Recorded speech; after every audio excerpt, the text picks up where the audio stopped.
Assalamualaikum warahmatullahi wabarakatuh. Perkenalkan, Waalaikumsalam orang. saya Puji Syahrul Khairani, SPD. Saya adalah perwakilan dari kelompok 2 yang akan mewakili teman-teman saya mewawancarai seorang dosen di Fakultas Pariwisata dan Perhotelan. Mungkin sebelumnya bisa perkenalkan diri dulu, Pak. Baik, terima kasih Bu Vici. Assalamualaikum warahmatullahi wabarakatuh. Perkenalkan, nama saya Pasaribu SST Par, MSI Par CHI. Bisa dipanggil Pak Ari. Saya merupakan salah satu staf pengajar di program studi D4 Manajemen Perhotelan, jurusan Pariwisata, Fakultas Pariwisata dan Perhotelan.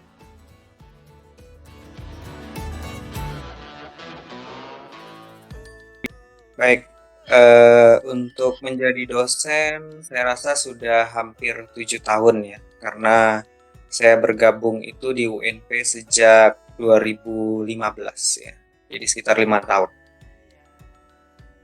Sorry, 7 tahun. Iya, 7 tahun ya Pak, sudah cukup lama. Nah, saya mendapatkan kabar Iya, kalau silakan. Bapak pernah menjadi pengelola e-learning terbaik. Baik, terima kasih Bu Vici.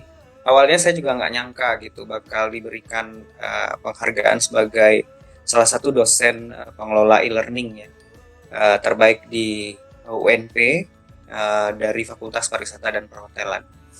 Nah, kalau tentang bagaimana cara bisa memperoleh sampai peringkat itu, yang pertama adalah saya berusaha melengkapi konten-konten yang ada di e-learning ya. Walaupun mungkin belum 100% konten saya, tapi saya berusaha melengkapi dengan berbagai variasi menu gitu. Misalnya, saya tidak hanya mengupload materi perkuliahan, tetapi juga bermacam assignment.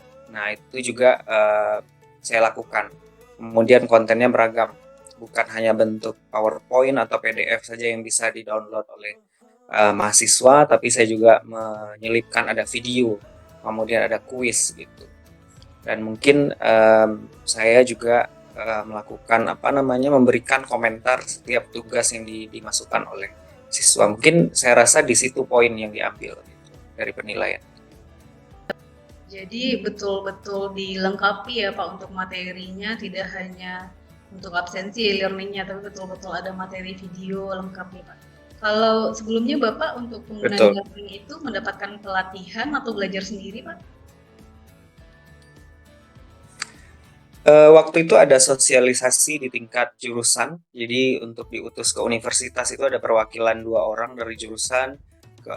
Mereka dilatih sebagai trainer of the trainee ya, jadi semacam TOT begitu. Kemudian mereka akan salurkan ke rekan-rekan yang ada di tingkat jurusan. Nah, saya belajarnya juga singkat aja waktu itu.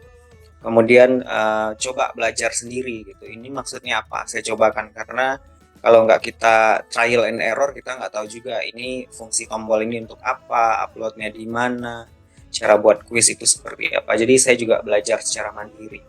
Iya, belajar mandiri ya Pak. Nah, untuk pertanyaan Ya, selanjutnya boleh Pak? Saya juga mendapat iya, kabar bahwa silakan. Bapak juga terlibat dalam pengelolaan LSP UNP. Kalau boleh tahu mungkin bisa sedikit ceritakan Pak perannya Bapak di LSP Universitas. Jadi selain dosen Bapak juga aktif di kelembagaan yang lain gitu ya Pak. Betul, betul. Em, saya saat ini ditunjuk sebagai Ketua Komite Skema Sertifikasi Universitas Negeri Padang ya. Jadi awalnya saya ikut itu bukan sebagai Ketua Komite dulu, saya dulu hanya sebagai asesor aktif di LSP UNP bidang perhotelan sejak tahun 2017.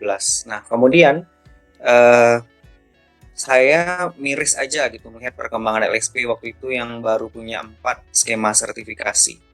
Kemudian saya diajak oleh salah satu kolega saya, yuk bantu dong Pak di LSP gitu. Ayo kita kembangkan LSP, karena kan sekarang pengakuan kompetensi itu hanya lewat lembaga sertifikasi profesi ya, salah satunya LSP yang dibawa BNSP. Nah, jadi saya bergabung di situ sejak 2020 waktu itu, kemudian ditunjuk sebagai ketua komite skema. dan akhirnya kita bisa mengembangkan 26 skema sertifikasi yang sudah mendapatkan verifikasi ya dari BNSP dan sedang menunggu lisensi. Kemudian kita ajukan lagi 28 skema baru tapi belum diproses gitu. Jadi memang kita merumuskan skema-skema sertifikasi yang ada di LSP.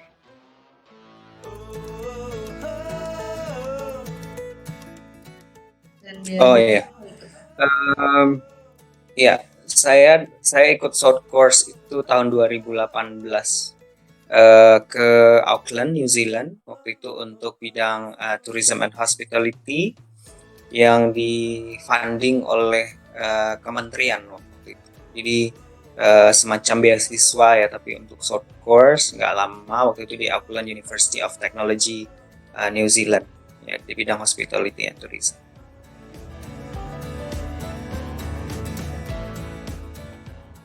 Oke, jadi ya kita sama-sama tahu lah dosen ini sebetulnya tugasnya banyak ya.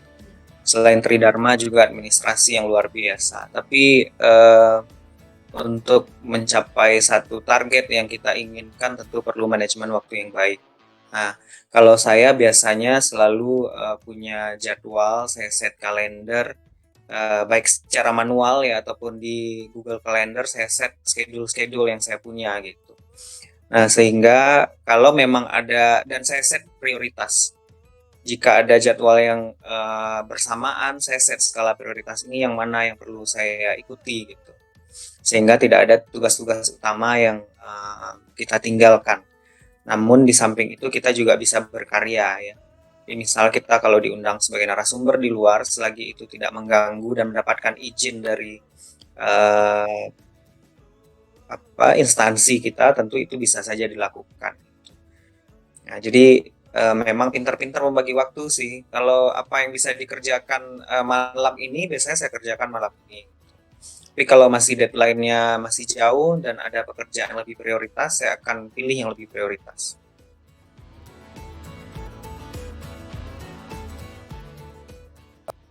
Oke, jadi kalau bicara teknologi itu nggak bisa kita pungkiri, harus kita ikuti memang. Kalau kita kalau kita nggak ikuti, kita akan ketinggalan ya. Jadi mungkin di bawah saya juga masih banyak yang muda, tapi saya masih belajar gitu. Banyak hal yang perlu saya pelajari. Dan saya orangnya mau bertanya, mau mengeksplor, misalnya ada satu aplikasi yang mungkin kita nggak punya bukunya, banyak media belajar yang bisa kita eksplor, YouTube, sosial media, dan lain-lain gitu. Memang kalau ketinggalan teknologi ya kita akan ketinggalan jauh dari yang lain.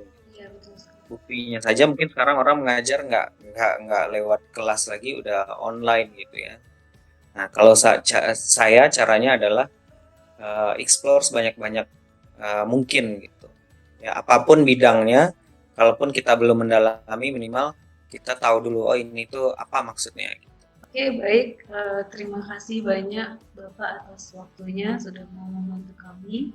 Semoga bisa menjadi ASN yang lebih baik lagi ke depannya ya Pak. Dan mari kita sama-sama saling bantu Pak untuk Ya. menjadi ASN yang lebih baik. Seperti apa yang telah kita perhatikan bersama melalui video wawancara yang telah dilakukan bersama Bapak Ari, kita dapat belajar bahwa menjadi seorang ASN itu tidak hanya dituntut untuk mengembangkan dirinya saja dari segi manajemen, tetapi juga kita diminta untuk mengembangkan diri kita dengan mengikuti setiap teknologi yang ada. Sama halnya apa yang dilakukan oleh Bapak Ari, Bapak Ari melakukan banyak pengembangan untuk di e-learningnya, sehingga setiap mahasiswa itu boleh merasakan setiap materi itu tidak monoton saja, tetapi mendapatkan satu hal yang lebih berbeda lagi. Dan itu yang bisa kita lakukan sebagai dosen. Kita juga harus mengembangkan e-learning kita.